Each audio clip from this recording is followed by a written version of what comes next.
السلام عليكم ورحمة الله وبركاته. إن الحمد كله لله والصلاة والسلام على رسول الله. أما بعد، عن عبد الله بن عمر رضي الله تعالى عنهما أنه قال: أخذ رسول الله صلى الله عليه وسلم بمنكبي فقال: كن في الدنيا كأنك غريب أو عابر سبيل. وكان ابن عمر رضي الله تعالى عنه يقول: إذا أمسيت فلا تنتظر الصباح، وإذا أصبحت فلا تنتظر المساء، وخذ من صحتك لمرضك ومن حياتك لموتك، أو كما قال عليه الصلاة والسلام।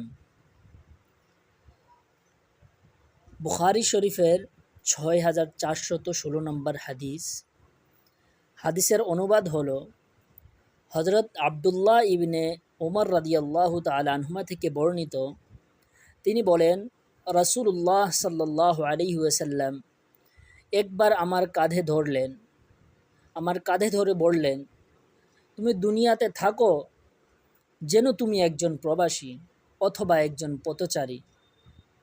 আর হযরত ইবনে উমর রাদিয়াল্লাহু তাআলা আনহু বলতেন, তুমি সন্ধ্যায় উপনীত হলে সকালের আর অপেক্ষা করো না, এবং সকালে উপনীত হলে সন্ধ্যার আর অপেক্ষা করো না।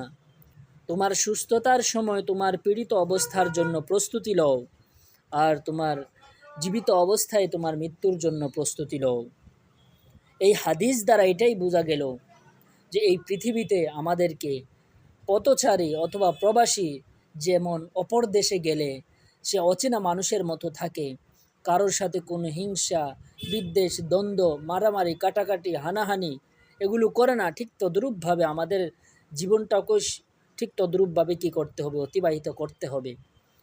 শেষে হযরত আব্দুল্লাহ ইবনে উমর রাদিয়াল্লাহু তাআলা আনহুমার বাণী থেকে এটাই আমরা বুঝতে পারলাম, যখন সন্ধ্যা হবে তখন আমাদের জন্য সকালের জন্য অপেক্ষা করা ঠিক হবে না। সন্ধ্যায় যেটা আমাদের জন্য করণীয় আল্লাহর ইবাদত সেটা করতে হবে। আর যদি সকাল হয়ে যায় বিকেল হওয়ার জন্য আমাদের জন্য অপেক্ষা করাটা কি নয়, ঠিক হবে না।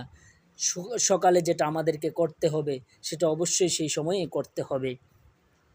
সুস্থতার সময়ে আমাদের জন্য অসুস্থ হওয়ার যেই পীড়িত হওয়ার অবস্থার জন্য আমাদেরকে প্রস্তুতি নিতে হবে, এবং আমাদের এই জীবন থাকতে মৃত্যুর পরের জিন্দেগির জন্য আমাদেরকে কি করতে হবে, ইবাদত করতে হবে, আমাল করতে হবে।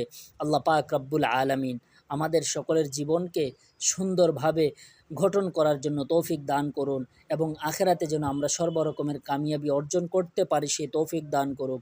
আমিন। আসসালামু আলাইকুম ওয়া রাহমাতুল্লাহি ওয়া বারাকাতুহু।